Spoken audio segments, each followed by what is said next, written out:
भगवान शिव की अविरल भक्ति और मुक्ति का साधन शिव महापुराण की कथा श्रवण करने का सौभाग्य मिला है।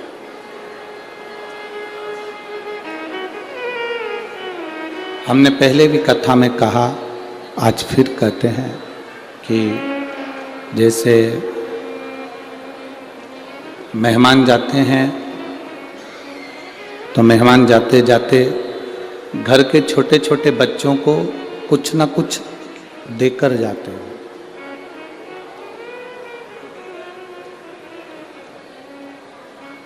मेहमान अगर जा रहे हैं तो घर के छोटे छोटे बच्चों को कुछ देकर जाते हैं। उसी तरह जिस दिन कथा का विराम होता है, कथा का विराम होता है, कथा समापन होती है या शिव महापुराण की कथा पूर्ण होती है, विराम की ओर जाती है, तो मेरा बाबा भी अपने इन सब बच्चों के गोदी में कुछ ना कुछ देकर जरूर जाता है।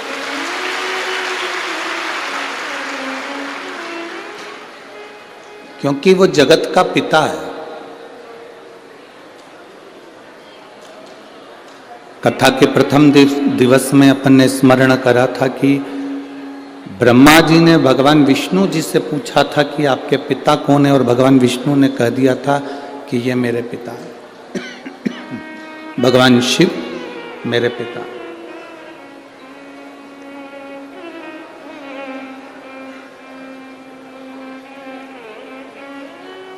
एक संबंध शिव का और आपका, एक संबंध शिव का और हमारा, एक संबंध शिव का और पूरे संसार का है। देखो, बच्चों से संबंध बनाना पड़ता है कि ये हमारे बच्चे हैं। माता से संबंध बनाना पड़ता है कि ये हमारी माता है। पिता से संबंध बनाना पड़ता है कि ये हमारे पिता हैं। घर में गौ माता रहती है, श्वान रहता है, बिल्ली रहती है, कुत्ता रहता है, जो भी तुम्हारे घर में है, उससे भी हम अपना एक प्रेम भाव का संबंध बनाते हैं कि हमारा पालतू है, हम इसको अपने साथ रखें। मकान से भी हमारा संबंध हो जाता है कि यह मकान हमारा।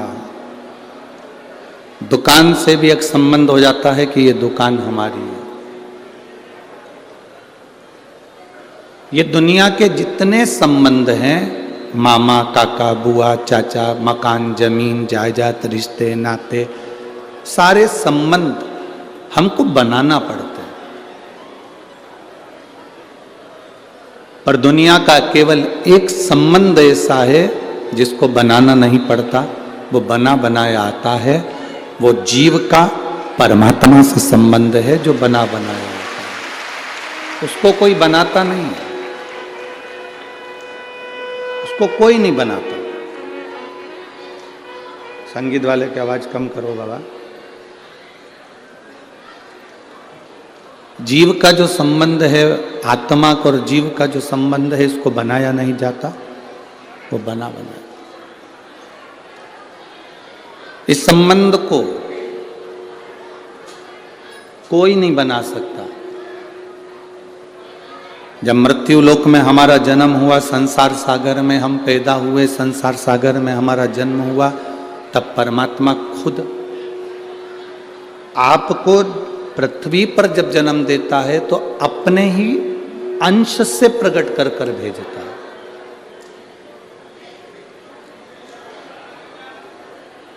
एक माता पिता के अंश से उसका जैसे बच्चा होता है, माता पिता के अंश से जैसे उसकी संतान होती है, माता पिता के अंश से ये शरीर मिल जाता, माता पिता के अंश से ये देखने के लिए दृष्टि, श्रवण शक्ति, पांव, हाथ, मुख, कर्ण, नासिका, ये सब शरीर के एक एक अंग माता पिता के द्वारा प्राप्त हो जाते हैं। पर ये आत्मा जो है ये माता पिता से नहीं मिली है, ये आत्मा तो परमात्मा उस जीव में खुद देकर भेजता है। अपने पास की कोई कीमती वस्तु वो आत्मा है, वो आपकी आत्मा परमात्मा खुद देकर भेजता है, जो दुनिया में कोई नहीं दे सकता। मरने के बाद कोई प्राण नहीं फूंक सकता। ये जो प्राण दिए हैं, ये जो आत्मा है, जो प्राण है आपके भीतर, जो श्वासें हैं, ये मेरे परमात्मा ने खुद की दी है, आप स्वयं की। संसार के लोगों से बड़ा संबंध परमात्मा से आपका होना चाहिए।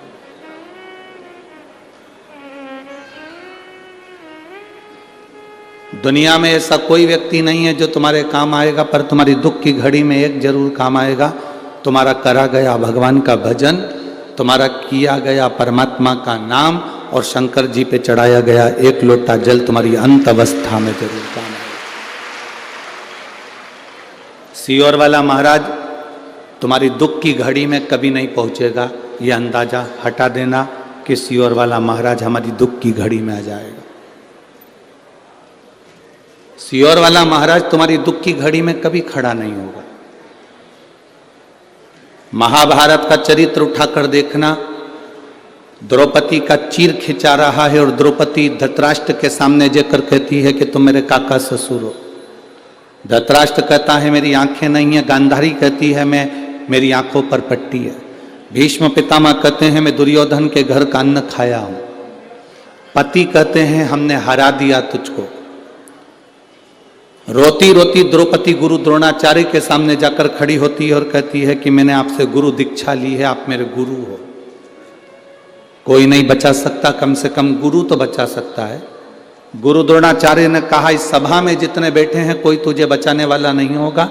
द्रौपदी मैं खुद इस सभा में बैठा हूं, मैं भी तुझे नहीं बचा सकता, पर द्रौपदी एक बात मेरी आज कानों में डाल कर रखना, मैं नहीं बचा पाऊंगा, गुरु नहीं बचा पाएगा, संसार का कोई व्यक्ति नहीं बचा पाएगा, सभा में बैठे हुए कोई तुझे नहीं बचा पाएंगे, पर गुरु ने कहा जो मैंने तेरे कानों में शब्द दिया था, मंत्र दिया था, उस मंत्र का जाप करना प्रारंभ कर, वो तुझे बचा कर ले जाए, वो तुझे बचा सकता है।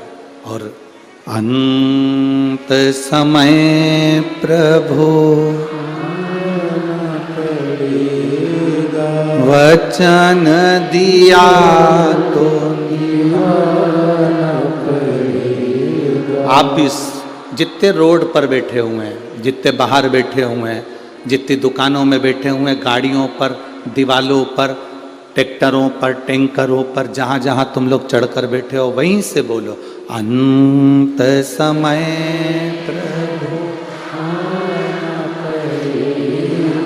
वचन दिया तो निभाना पड़ेगा, आए ना आए प्रभु कुटुंब कबीरा, अंत समय प्रभु आना पड़ेगा, वचन दिया तो निभाना पड़ेगा। ये गुरु द्रोणाचार्य का शब्द है, कोई तुम्हारे दुख की घड़ी में नहीं आएगा।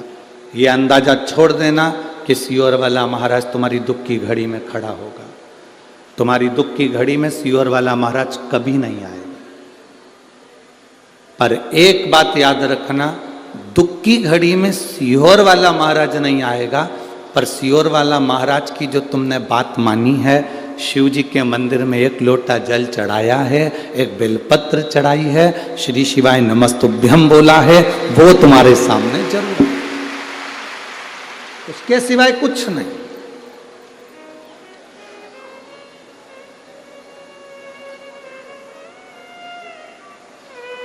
ये भ्रम है हमारा कि कोई हमारा साथ देगा। ये भ्रम है हमारा कि कोई हमारा साथ दे जाएगा। केवल वही आता है, केवल।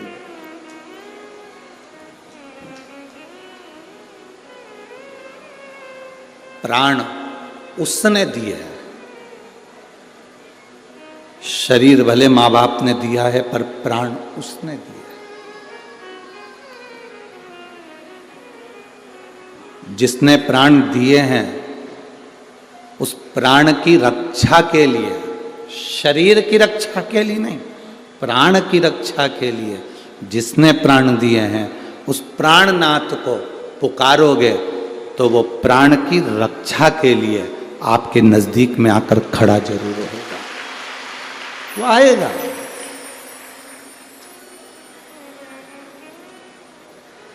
सबसे रिश्ता बनाना पड़ता है पर परमात्मा से कोई रिश्ता नहीं बनाना। राजा जनक जी का एक संवाद आप लोगों ने श्रवण कर रखा होगा। शिव महापुराण में हम वर्णन करें राजा जनक का एक बड़ा सुंदर संवाद है कि राजा जनक ने याज्ञवल्क ऋषि से एक प्रश्न किया।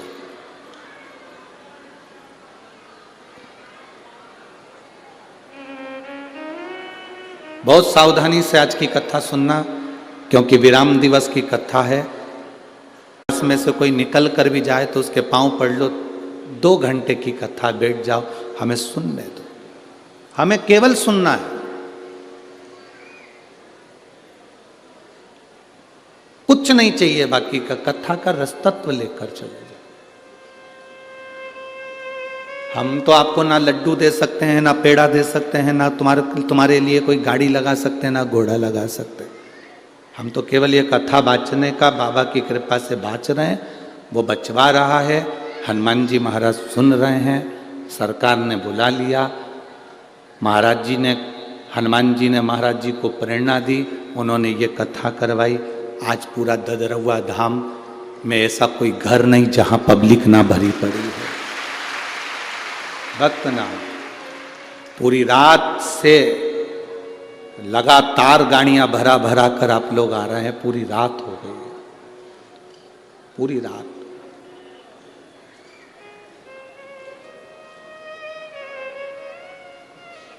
इसी पंडाल का एक वीडियो पूरे सदूर चल रहा है।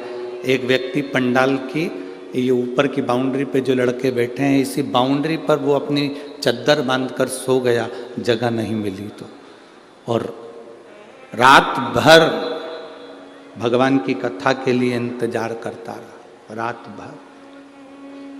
अब जरा विचार करिए, तुम उसकी प्रतीक्षा कर रहे हो, तुम उसका इंतजार कर रहे हो, अपने दुख को सुनाने के लिए आप बाबा के दरवाजे पर आए हो, तो क्या मेरा बाबा तुम्हारे दुख काटने के लिए तुम्हारे दरवाजे पर नहीं आएगा? राजा जनक जी ने याज्ञवल्क ऋषि से एक प्रश्न किया। याज्ञवल्क बाबा से एक प्रश्न राजा जनक जी ने कर दिया। मनुष्य किसकी रोशनी से देखता है?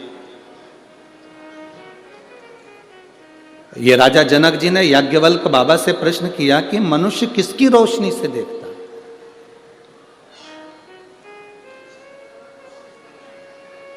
याज्ञवल्क बाबा ने कहा मनुष्य सूर्य की रोशनी से देखता है। तो राजा जनक जी ने कहा सूर्य अस्त हो जाता है, इसके बाद किसकी रोशनी से देखता है? याज्ञवल्क बाबा ने कहा चंद्र की रोशनी से देखता है। चंद्र की रोशनी भी अगर बादलों में ढक गई, तारों में ढक गई, तो फिर किसकी रोशनी से देखता? याज्ञवल्क बाबा ने कहा कि अगर कोई घने जंगल में चले गया, चंद्र भी ढक गया, तब वो श्रवण की रोशनी से देखता। जैसे पूरे जंगल में अंधेरा ही अंधेरा छाया हो, तो कहीं से आवाज आती है तो व्यक्ति की दृष्टि वहां जाती है। कहीं किसी ने ताली बजाई अंधेरे में तो व्यक्ति की दृष्टि वहां जाती है। कुछ नहीं दिख रहा, तब किसी ने चुटकी बजा दी तो व्यक्ति की दृष्टि वहां चली गई। याज्ञवल्क बाबा ने पहले कहा मनुष्य सूर्य की रोशनी से देखता है, सूर्य अस्त हो जाए तो चंद्र की रोशनी से देखता है। चंद्र भी अगर डूब जाए तो श्रवण की रोशनी से देखता है। और अगर याज्ञवल्क बाबा से राजा जनक जी ने कहा मान लो कहीं श्रवण भी ना हो, सुनाई भी ना दे, तो फिर किसकी रोशनी से देखता है? तो याज्ञवल्क बाबा ने कहा प्रत्येक मनुष्य जब पृथ्वी पर जन्म लेता है तो उसके अंदर स्वयं शिव समाया हुआ होता है, वो शंकर खुद रोशनी देता है।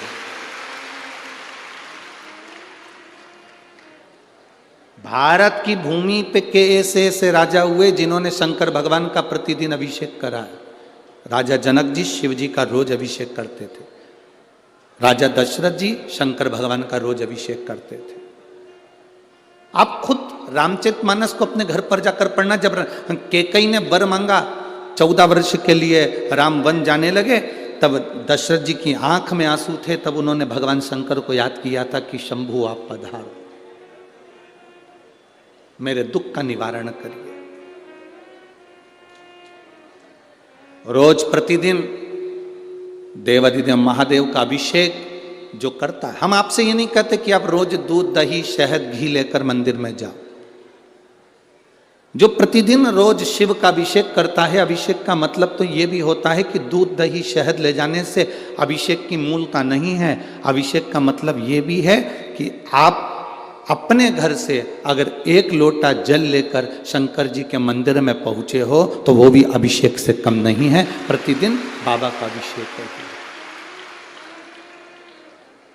वो प्रतिदिन बाबा का अभिषेक है। शिव के मंदिर तक जाना,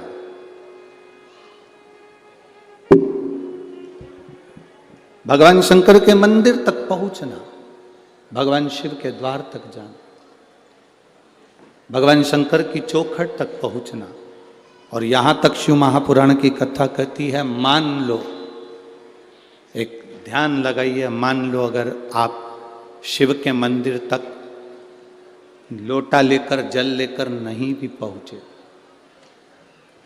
लोटा भर जल लेकर आप शंकर के मंदिर नहीं भी पहुंचे, मान लो शिव के मंदिर आप लोटा भर के जल लेकर नहीं पहुंचे, केवल शंकर के मंदिर के सामने से निकलकर उसको नमन करते हुए, नमन भी नहीं करा, शीश झुका लिया, शीश भी नहीं झुकाया, शिखर को देख लिया, शिखर भी ना देखा, उसके दरवाजे से मुस्कुराकर चले गए, तो वो भी अभिषेक ही है, वो भी अभिषेक। परसों की कथा में अपन ने श्रवण करा था कि मछली आई, रावण जिस शिवलिंग की पूजन करता है, मछली पताल में उस शिवलिंग की फेरी लगाती रहती।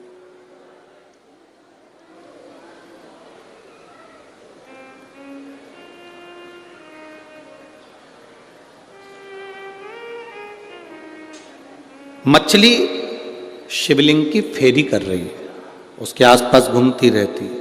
शंकर भगवान ने कितनी बड़ी कृपा कर दी कि शंकर भगवान ने उस मछली का पेट भरने के लिए, उदर तृप्ति के लिए उसने आराधना करी, तो उसके घर में जो संतान हो वो बड़ी बलवान हो और उसको कुछ राजपद मिले। तो हनुमान जी के शरीर का पसीना उस मछली को दे दिया और मछली का गर्भ ठहर गया था और मकर ध्वज उत्पन्न हो गया। एक बार हनुमान जी महाराज के पोते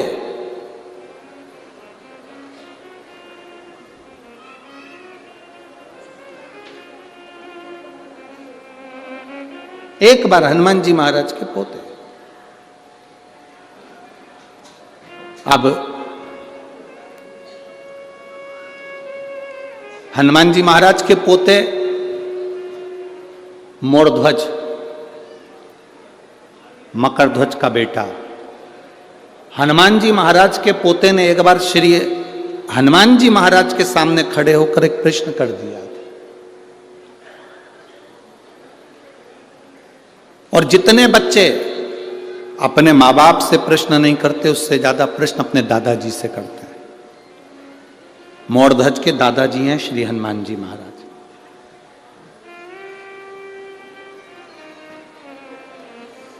इसीलिए कई लोग हनुमान जी को दद्दा भी कहते हैं, दादा भी कहते हैं।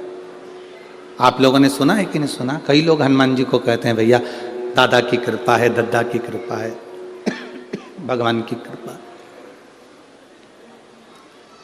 एक दिन मोरध्वज ने, हनुमान जी के पोते ने हनुमान जी से प्रश्न कर लिया था, मकर ध्वज के बेटे ने। मोरध्वज को मालूम पड़ा कि मेरे दादाजी हनुमान जी हैं। मोरध्वज ने मकर ध्वज से कहा, पिताजी मुझे मेरे दादाजी से मिलना है। मोरध्वज पूछकर अपने पिताजी से दादाजी को ढूंढने के लिए निकल गया। अब मोरध्वज को यह नहीं मालूम था कि उसके दादा भगवान राम की भक्ति में कितने लीन रहते हैं। भगवान राम की भक्ति में डूबे रहते हैं। मोरध्वज अपने दादाजी को ढूंढने के लिए निकला और ढूंढते ढूंढते ढूंढते ढूंढते मोरध्वज थक गया। हनुमान जी नहीं मिले, दादाजी नहीं मिले। तब आखिरी में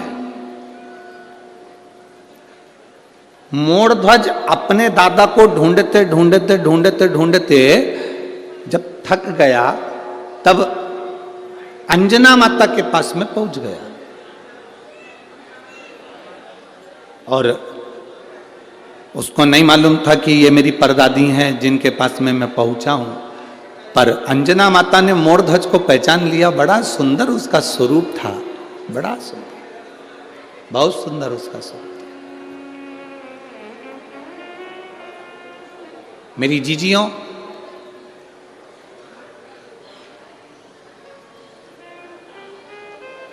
आज भी दूल्हा दुल्हन के सिर पे मोड़ बांधा जाता है। आपके इधर बांधते कि नहीं बांधते वो हमको नहीं मालूम, बांधते हैं इधर पर। वो दूल्हे के सिर पर भी बांधते हैं और दुल्हन के सिर पर भी बांधते। ये मोड़ जो दूल्हा दुल्हन के सिर पर बांधा जाता है, इस मोड़ का मतलब होता है कि तुम्हारी जिंदगी में अब शादी होने के बाद एक अलग से मोड़ आने वाला है और उस मोड़ के आने पर तुम संभल कर चलना तो तुम्हारी जिंदगी सार्थक हो। हमारे यहां मोड़ का विसर्जन भी बड़े अच्छे से करा जाता है। किसी कुएं में या खड्डे में मोड़ को नहीं डाला जाता, पवित्र नदी के अंदर मोड़ का विसर्जन किया जाता है। हमको तो लगता है यहाँ के लोग, तो मुझे लगता है कि आपके नज़दीक की जो पवित्र नदी हो आप लोग उसी में विसर्जन करते हैं। जैसे चंबल माता में ले जाकर विसर्जन कर देते होंगे, करते हैं आप लोग, जाते हो मोड़ विसर्जन करने के लिए। तो दूल्हा दुल्हन के सिर पर मोड़ बांधा जाता है जो हमारी एक जिंदगी में भी अविरलता का मोड़ उत्पन्न कर देता है, सुख अनुभव करा देता है। और मोड़ का काम क्या है कि वो विजयता भी देता है। अब मकर ध्वज का पुत्र मोरध्वज, मोरध्वज ने हनुमान जी को ढूंढना चाहा, नहीं मिले। ढूंढते ढूंढते ढूंढते ढूंढते मोरध्वज आखिरी में माता अंजना के पास पहुंच गए। पर दादी थी अंजना माता, पर दादी। पूछा, दादी मां, ए दादी मां, एलईडियां चालू करिए, एलईडियां चालू करिए, पीछे की एलईडियां चालू करिए। मां, ए दादी मां। दादी मां तुरंत अंजना माता ने पूछा, क्या बात है, क्या होगा? मुझे श्री हनुमान जी महाराज मेरे दादाजी का दर्शन करना है। जैसे ही मोरध्वज के मुंह से सुना कि दादाजी का दर्शन करना है, तू दादा कैसे कह सकता है? कहा, मैं मकर ध्वज का बेटा हूं और मकर ध्वज के पिता हनुमान जी हैं। अंजना माता ने कहा, तो फिर तेरे पिताजी की माता मैं हूं। क्या चाहता है बोल? मुझे मेरे दादाजी का दर्शन करना है। शायद शिव महापुराण की कथा कहती है कि दुनिया की प्रत्येक दादी अपने बच्चे को श्रेष्ठ संस्कार देती है। ये अंजना माता ने अपने पोते को संस्कार दिए थे, पर पोते को संस्कार दिए थे, तो आज भी दादियां अपने अपने पोते को संस्कार देती हैं।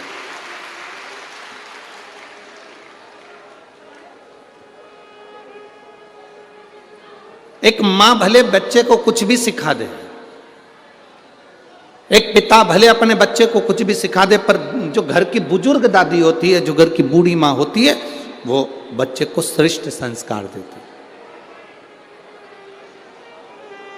और निवेदन है आपसे, ध्यान रखना अपनी जिंदगी में, बच्चों को कार दिलाओ ना दिलाओ, बच्चों को प्रॉपर्टी दिलाओ ना दिलाओ, बच्चों को गाड़ी दिलाओ ना दिलाओ, बच्चों को कार दिलाओ ना दिलाओ, पर शिव महापुराण की कथा कहती है कि बच्चों को संस्कार जरूर दिलाना, जिससे तुम्हारी जिंदगी सार्थक हो सके, तुम्हारा जीवन सुखमय हो सके, तुम्हारी जिंदगी में सार्थकता उत्पन्न हो सके, तुम्हारा जीवन सार्थक हो सके।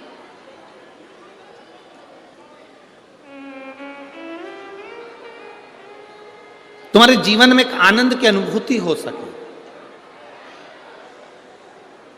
तुम्हारे जीवन में एक आनंद का प्रभाव अपने आप उत्पन्न हो सके। क्यों?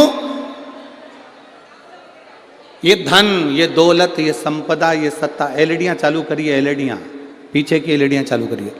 ये धन, ये संपदा, ये सत्ता, ये वैभव, ये सब तुम्हारा छूट जाना है। शंभु शंभु शंभु शंभु।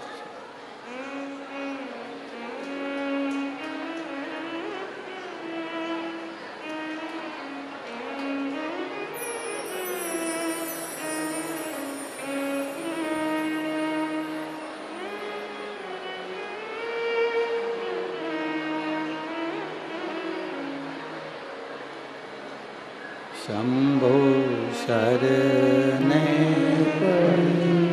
मांगू घड़ी रे घड़ी, दुख काटो दया कर दर्शन। ओ शंभो शरणे मांगू घड़ी रे घड़ी, दुख काटो दया करीन दर्शन। तुम्हारी धन, तुम्हारी दौलत, तुम्हारी संपदा, तुम्हारी सत्ता, तुम्हारा वैभव, ये तुम्हारे काम आए ना आए, पर इतना जरूर ध्यान रखना, अपने बच्चों में जो तुम संस्कार दोगे वो संस्कार तुम्हारे मरते दम तक तुम्हारे काम आएंगे, ये निश्चित है। आखिरी तक चलने वाला वो संस्कार अपने बच्चों को दो, आखिरी तक चलने वाला, अंत तक।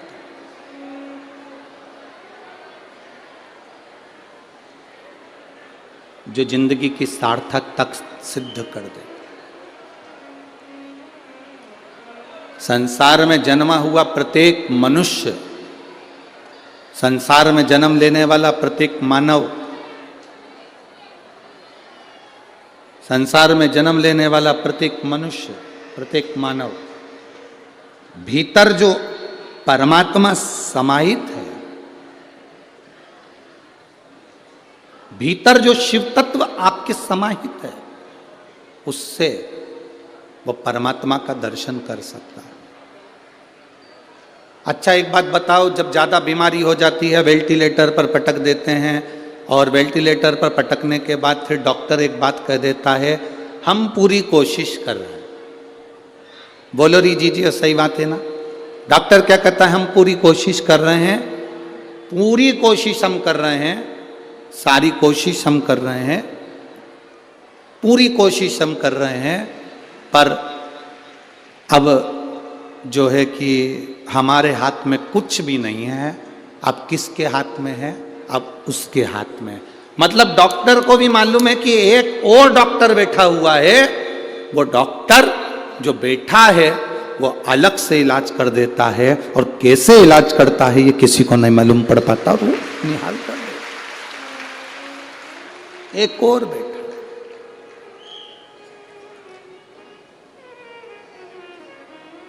उसको पहचानने के नेत्र चाहिए आपको,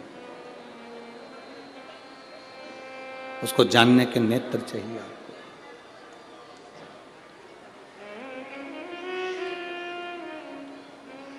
और खाली न जाता कोई दर से तुम्हारे, खाली न जाता कोई दर से तुम्हारे, मैं भी खड़ा हूँ बाबा। खड़ा हूँ नन्ही बाहें पसार, अपने हृदय से लगा लो, गिरा जा रहा हूँ, उठा लो, भोले अपने दर से अब तो न टालो, गिरी जा रही हूँ, उठा लो। जिस दिन हम जान गए, शिव तत्व को पहचान गए। देखो, आज के जमाने में आदमी कायदे के व्यक्ति को अपने पास में नहीं रखता। जो तुमको कायदा बताए, जो तुमको सही ढंग बताए, जो तुम्हें सही तरह से जीना सिखाए, जो तुम्हें सही मार्ग बताए, जो तुम्हें सत्य मार्ग की ओर लेकर जाए, आज के जमाने के व्यक्ति को वो अच्छा नहीं लगता। आज के जमाने का व्यक्ति कायदे के व्यक्ति को साथ नहीं रखता, फायदे के व्यक्ति को साथ रखता। कौन से व्यक्ति को साथ रखता है? जम के बोलो जरा। फायदे वाला व्यक्ति। किस व्यक्ति से हमको कितना फायदा मिल रहा है? इसने मेरे लिए क्या करा, मतलब मेरे लिए फायदेमंद है तो इसको रख लो। ये मेरा काम संभाल रहा है तो इसको रख लो। इसने ये काम करा तो इसको रख लो। इसने ये किया तो इसको रख लो। कायदे का व्यक्ति किसी को पसंद नहीं आता, फायदे का व्यक्ति सबको पसंद आता है। और वो फायदे का व्यक्ति एक दिन ऐसी चोट करके जाता है कि दूसरी बार तुम उसका मुंडा नहीं देखते।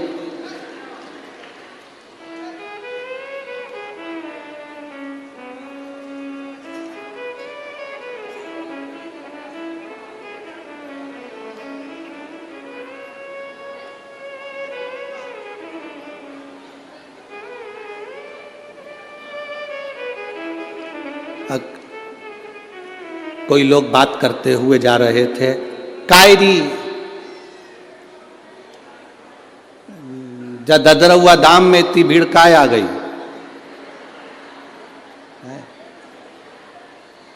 कछु मिल रहा है का? तो एक छोटा सा लड़का पास में से निकल कर जा रहा था।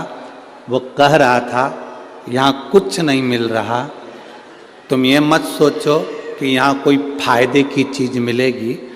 उस बच्चे ने कहा, यहाँ केवल एक कायदे की चीज मिलेगी कि तुम्हें जीने का तरीका आ जाए।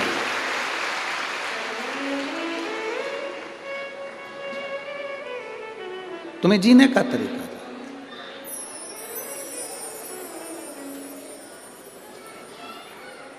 हम भिखारी को रोटी देते हैं, आप लोग देते हो कि नहीं देते हो? जम के तो बोलो, देते हो? ऐसा कोई, जितने लोग आस्था चैनल पर कथा सुन रहे हैं, जितने फेसबुक यूट्यूब पर कथा सुन रहे हैं, और जितने लाखों की संख्या में इस प्रांगण के अंदर ददरुआ धाम में कथा सुन रहे हैं, आप सब भिखारी को रोटी देते हो, किसी को पैसा देते हो, किसी को रोटी देते हो। पर शिव महापुराण की कथा कहती है, शंकर जी की कथा कहती है, भिखारी को रोटी खिलाओ, मना नहीं है। भिखारी को रोटी दो, मना नहीं है। पर शिव महापुराण की कथा कहती है, भिखारी को कब तक भिखारी रखोगे?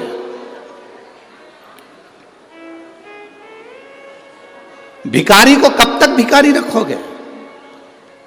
शिव महापुराण की कथा कहती है, भिखारी को रोटी खिलाओ, मना नहीं है। भूखे को भोजन कराओ, मना नहीं है। भिखारी को भोजन दो, मना नहीं है। पर भिखारी को रोटी खिलाने की जगह रोटी खिलाओ, मना नहीं है। पर उसको रोटी कमाने का तरीका भी दो, उसको कुछ अच्छा कहने का तरीका दो। वो आया तुम्हारे दरवाजे पर, तुमने रोटी निकाली और दे दिया। फिर आया मांगने, तुमने फिर रोटी निकाली, दे दिया। उसको कहो, शरीर अच्छा है, परिवार अच्छा है, चल मैं किसी दुकान पर तुझे काम में लगा देता हूँ, चल किसी पेट्रोल पंप पर तुझे काम में लगा देता हूँ, चल किसी आश्रम में तू झाड़ू लगाना, पोछा लगाना, मकान साफ करना, आश्रम के जितने कमरे उसमें सफाई करना, चल मैं तुझे काम में लगा देता हूँ। तू रोटी मांग रहा है। हर व्यक्ति आज के भिखारी को रोटी भी देना पसंद करता है, पैसा भी देना पसंद करता है। और भिखारी भी ऐसा हो गया कि वो रोटी और पैसा लेना पसंद करता है। पर कायदे से जिंदगी को जीना पसंद नहीं करता, उसको फायदा दिखता है कि मुझे 1 रुपया मिल जाएगा, 2 रुपया मिल जाएगा, 10 रुपया मिल जाएगा और मेरी जिंदगी सार्थक। ना ना ना, फायदे में तुम अगर फायदा देखकर चलोगे तो एक दिन घाटा खा जाओगे। ये बड़े बड़े घाटे लोगों को लगते काहे के लिए? नई नई कंपनी आती है, कंपनी आकर कहती है 50,000 रुपये जमा करो, 2 लाख रुपए लेके जाओ, फायदा दिखाते हैं और लेके भाग जाते हैं। इसमें कई माताएं ऐसी बैठी होगी जिनने, कई बिचारियों ने कहीं कहीं कोई ना कोई कंपनी में 100 50 रुपए इकट्ठे करके, कजन कौन कौन सी कंपनी, हमें तो नाम भी नहीं मालूम दादा, वो इकट्ठी कर करके रख लेते हैं। तुम लालच में दे देती हो, इतना ब्याज मिल रहा है, दुगना हो रहा है, चौगना हो रहा है, 8 गुना हो रहा है। अगर दुगना होता तो वो तुम्हें क्यों देता? खुद ही नहीं दुगना कर लेता, पर तुम्हारे पैसे लेकर वो तुम्हें दुगना दुगना करने का 1 महीना, 2 महीना, 4 महीना, 6 महीना तुम्हें सहयोग करता है। उसके बाद में जब तुमने सब दूर प्रचार कर दिया, ढेरों पैसा उसके पास इकट्ठा हो गया और उस पैसे को लेकर वो चला जाता, उस धन को लेकर वो चला जाता, उस संपदा को लेकर वो चला जाता, चले गया। वो धन लेकर चले गया, वो पैसा लेकर चले गया, वो संपदा लेकर चले गया। फायदा देखा ना तुमने, कायदे का आदमी नहीं ढूंढा, तुमने फायदा देखा कि दुगना हो रहा है। और एक व्यक्ति था तुम्हारे पास में, वो कह रहा था देखो जी मेहनत करो, थोड़ी सिलाई मशीन ले लो, अपना खुद का शोरूम डाल लो, तुम्हारा काम कर लो, तुम्हारा ये काम कर लो, मेहंदी का काम अच्छा है तो मेहंदी का काम कर लो, तुम्हें जो काम अच्छा लगता है वो काम कर लो, तुम चोली अच्छी सिलो तो चोली का काम सीख लो, तुम अगर लहंगा अच्छा सिलो तो लहंगे का काम कर लो, चप्पल अच्छी बना सकते हो तो चप्पल का काम सीख लो, कढ़ाई अच्छी आती हो तो कढ़ाई का काम सीख लो। एक व्यक्ति कह रहा है अपने पैसे को खुद पर खर्च करो, खुद इतनी मेहनत करो कि 4 चांद लग जाए, तुम्हारा धन, तुम्हारा सामान तुम्हारे पास में रहना चाहिए। पर तुमने फायदा देखा, यहाँ से फायदा ज़्यादा होगा, फायदा ज़्यादा होगा, फायदा ज़्यादा होगा, और फायदे के चक्कर में मालूम पड़े सब नष्ट हो गया। इसलिए शिव पुराण कहती है कायदे का व्यक्ति ढूंढना, फायदे का व्यक्ति मत ढूंढना। कायदे का व्यक्ति मिल गया तो नैया पार कर देगा। यदि कायदे का व्यक्ति मिल गया तो नैया पार कर देगा। कायदे का व्यक्ति ढूंढिए, फायदे का नहीं। हम देखते हैं कि हमारी फायदा कहां से हो सकता है, कहां से 500 रुपये आ सकते हैं, कहां से 1000 रुपये आ सकते हैं, कहां से 10,000 आ सकता है, कहां से 25,000 आ सकता है। हम फायदा ना देखें, हम कायदा देखें कि हमारी भक्ति में वो बल बढ़ जाए, हमारे भजन में वो बल बढ़ जाए। जैसे मीरा, कर्मा, नरसिंह मेहता, नामदेव, ध्रुव, प्रहलाद, इनकी भक्ति में जो बल बढ़ गया था, ऐसा बल हमारे भीतर बढ़ना चाहिए। ऐसा बल हमारे भीतर बढ़े।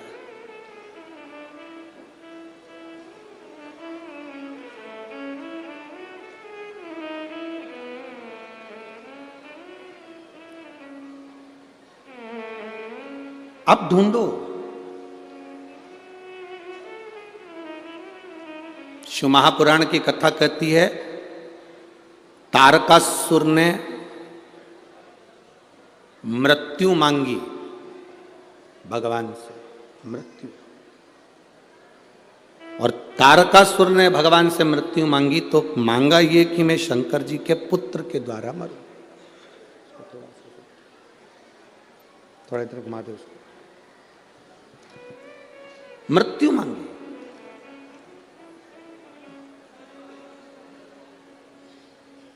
और तारकासुर ने मृत्यु मांगी तो मांगी बस शिव के पुत्र द्वारा, भगवान शंकर के पुत्र द्वारा।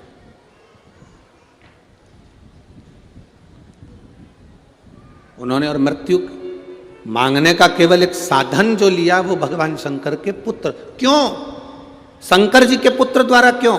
असुर था, राक्षस था, अगर मौत मांगना ही थी तो कुछ और मांग लेता। शंकर जी के पुत्र को इसलिए मांग रहा है क्योंकि शंकर जी को वो स्नेह करता है, शिव की भक्ति में डूबता है। सरल है शंकर, अड़भंगे हैं शंकर, सहज हैं शंकर, एकदम सिंपल, एकदम सिंपल, एकदम सरल। मांगा, और मांगा तो क्या मांगा कि मुझे शंकर भगवान का पुत्र मारे, मुझे शिव का पुत्र मारे। क्यों? क्योंकि वो चाहता था भगवान शंकर की शादी हो जाए। शादी हो जाएगी तो बच्चे होंगे ना, विवाह हो जाए उनके और शादी होगी, बच्चा होगा। वो चाहता है मेरे मरने से पहले मेरे बाबा देवाधिदेव महादेव का जो परिवार है वो पूर्ण बैठे, पूर्ण। अगर आज शंकर भगवान के शिवालय में, शिव मंदिर के अंदर पार्वती जी बैठी हुई दिखती हैं, शिवालय के अंदर कार्तिकेय बैठे हुए दिखते हैं, शिवालय के अंदर गणेश जी बैठे हुए दिखते हैं, शिवालय के अंदर शंकर भगवान बैठे हुए दिखते हैं, शिवालय के अंदर नंदी बैठा हुआ दिखता है, तो यह विश्वास मानकर चलना इनको बिठाने वाला कोई दूसरा नहीं था, तारकासुर था। अगर वो नहीं मांगता तो कार्तिकेय नहीं आते, वो नहीं मांगता तो गणेश जी नहीं आते, वो नहीं मांगता तो पार्वती जी के साथ शिव जी का विवाह नहीं होता। उसने मांगा इसलिए पार्वती के साथ शिव जी का विवाह हुआ, उन्होंने मांगा इसलिए विवाह संपन्न हुआ, इसलिए विवाह संपन्न, उन्होंने मांगा इसलिए वो मिला है।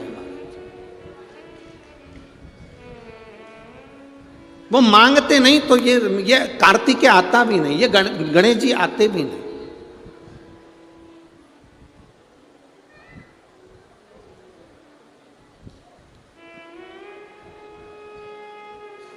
महाराज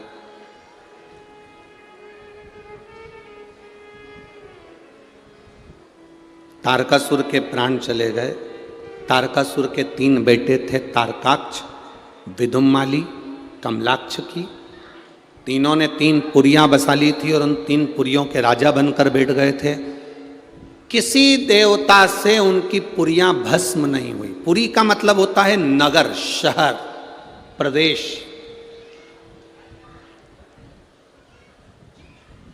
जैसे हम कहते हैं ना जगन्नाथपुरी, द्वारकापुरी, ऐसी पुरियां, काशीपुरी, कांचीपुरी, अवंतिकापुरी, ऐसी पूरा क्षेत्र, अपना नगर, अपना शहर बसा लिया।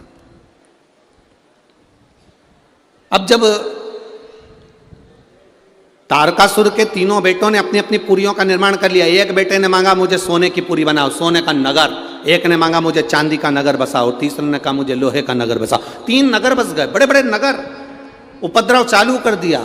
जब व्यक्ति बहुत संपदावान हो जाता है, वैभववान हो जाता है, बहुत ज्ञानवान हो जाता है, तो उसमें थोड़ा सा अहम आ जाता है, थोड़ा सा अहंकार आ जाता है। शिव महापुराण की कथा कहती है, ये चमक, ये दमक, फुल वन में महक, सब कुछ सरकार तुम्ही से है। अपना है क्या? आज अगर ददरौआ धाम में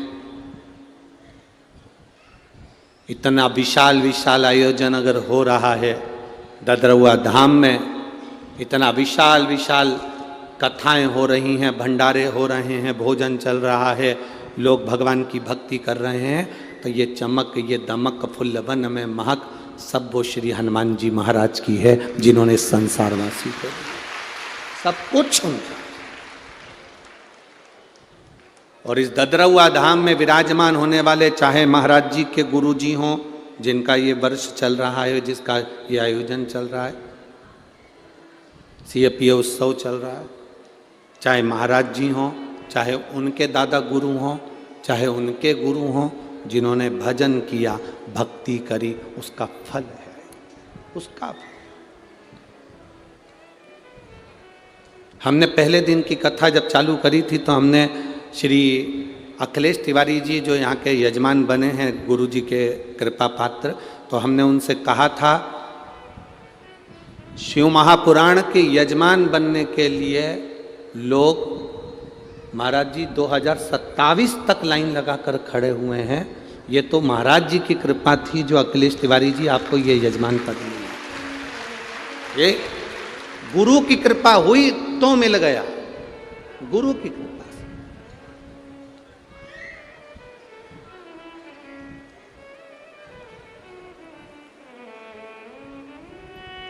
कहीं प्रभु कृपा करता है तो होता।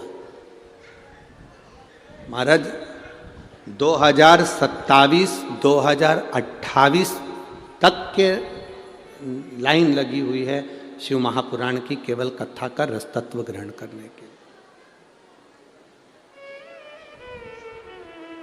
केवल शिव की भक्ति और कुछ भी नहीं,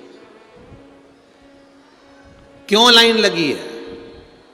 ये 2026 2027 तक कौन कौन लाइन लगाकर खड़ा हुआ है? कोई दूसरे लाइन नहीं लगाते। आप लोग जो शिव पुराण की कथा में कथा सुनने आते हो, आखिरी दिन बाबा से कहकर जाते हो, बाबा इतनी झोली भरना कि जिंदगी में मैं भी एक बार शिव पुराण की कथा करवाऊं, वो लाइन लगा। यहां जितने कथा सुनने के लिए आए और जितने आस्था चैनल पर कथा सुन रहे हो, फेसबुक यूट्यूब पर कथा सुन रहे हो, कथा के विराम के दिन पंडाल में बैठकर तुम जो कहकर जाते हो, बाबा वो देता है, उसमें कमी नहीं रखता, वो देता है। आप दिल से कहकर जाते हो, इसलिए तो 2027 तक कथा की लाइन लगी हुई है। कहकर अब लोगों ने 2027 की तो कहे जब तक बाबा मेरे को देगा, ये मेरा विश्वास करता है, कथा दीजिए आप मुझे, मेरा बाबा मुझे 2026 में देगा, मुझे 2027 में देगा, ये विश्वास दृढ़ हुआ है। मैं आपसे भी कहकर जाऊंगा, इस व्यासपीठ के माध्यम से, ददरुआ धाम सरकार के माध्यम से कहकर जाऊंगा, बाबा से कहकर जाना, बाबा इतना देना कि मैं भी अपनी जिंदगी में एक बार यजमान बनूं और शिव महापुराण की कथा करवाऊं। ये तुम कृपा करो, और तेरी कृपा बिना न हिले एक भी अणु, लेते हैं श्वास तेरी कृपा से तनु तनु। बखान क्या करूं मैं राखों के ढेर का, चपटी भभूत में है खजाना कुबेर का। हे गंगाधार मुक्ति द्वार ओंकार तू, भोले ओंकार तू, आयो शरण तिहार शंभु तार तार तू। आप जितना उसका भजन करोगे वो आपके सामने, वो आपके सम्मुख में।